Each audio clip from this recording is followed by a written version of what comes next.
everyone, this video is gonna be a public awareness video to protect myself and of course you guys as well. It came to my attention na may muntik na kasing na-scam etong mga scammers and impersonators na to. So, it actually started last year around August when a friend told me na lumabas daw sa recommended friends list niya yung picture ko. And it was a photo from my YouTube channel, yung profile photo ko dun sa channel. And then, yung name was Ray Junlian. So, Julian with an N. And then, so tinignan niya at first. And then, nakita niya yung mga screenshots of my videos. Tapos, nililink niya dun yung iba kong financial videos. And then, may mga posts siya about how I supposedly helped some people earn stacks of cash. So, sinabi yun ng friend ko and then we checked it out. Ito yon. I took some screenshots. And then I browsed the profile and none of the information na nakalagay dun was true. We found out that there were actually two accounts. One was Ray Junlian and then the other was Jaja Jimenez, open close parenthesis, Ray Junlian. So that was the first time I experienced that and I was concerned because someone was impersonating me and obviously ang purpose niya was to scam people. She or he probably took advantage of the fact that I talk about finance-related videos and yun, they assumed my personality para if ever may mga questions kayo, you would probably search me on Facebook and then ask me there. Recently kasi, kaya gumawa na akong video about this is because someone contacted me, one of the subscribers, and I appreciate it.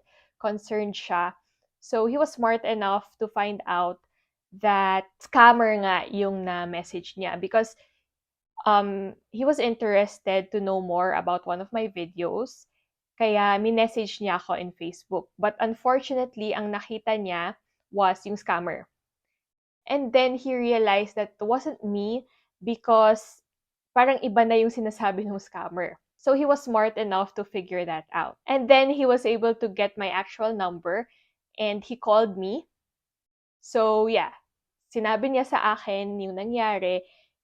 That's why it got me really concerned kasi paano nga ba kung may nabiktima talaga yung mga scammers or impersonators na yun. When I found out about these two impersonators, nireport ko na siya sa PNP Cybercrime Unit. Importante was napablatter ko because if ever man may na-scam itong mga impersonators na to, baka ako yung habulin. Which is exactly the same thing that happened to one of the victims na kwinento nung pulis sa akin. Meron din kasing nangyari before na someone was being impersonated. Mas malala pa dito was that that person was still a student and he gave his IDs to the scammer. But he was able to report it naman before na-impersonate na siya dati. So he was able to report it sa police na pablatter niya. And then a few years after,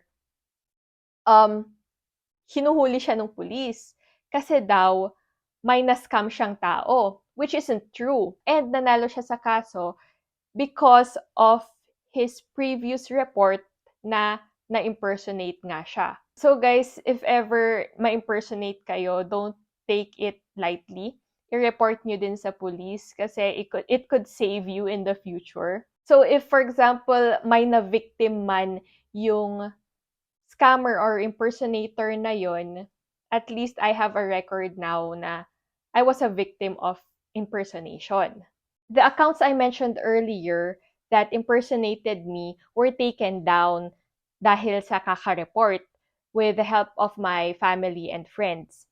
But then, after a few weeks, may gumawa na naman ng profile, used my photo, my name, and my pictures and, mga videos ko. And nagpo-post na naman sila ng mga successful stories about how they earned so much money because of me, ganyan. And then I tried to report it again. Hindi din naman pwede na lagi na lang ako magpapa-report sa friends and family ko. So, I still did my best to report it.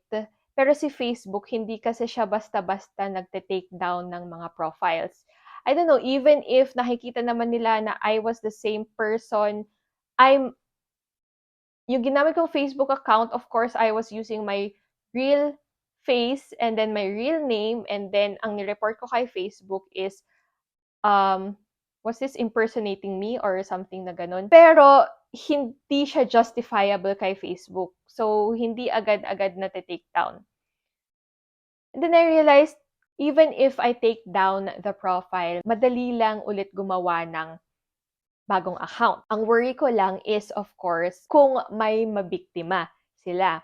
And that's why I'm creating this video. Hopefully, wala pang na-scam itong mga impersonators na to. Kaya guys, mag-ingat tayo. I do have a Facebook account with my real name, pero naka-private yung information ko. And I have one page, Facebook page, na ginagamit ko din yung sarili kong picture, which is yung Financial Advisor Money Life page ko. So, those are the two Facebook profiles only na meron ako using my face. Okay? So, anything other than that, hindi na po ako yun. Kaya, ingat-ingat po tayo and beware sa mga scammers. Yung mga scammers and impersonators dyan, please wag niyo nang gawin to kasi wala din namang magandang madudulot to sa inyo. So, thank you guys for watching and stay safe.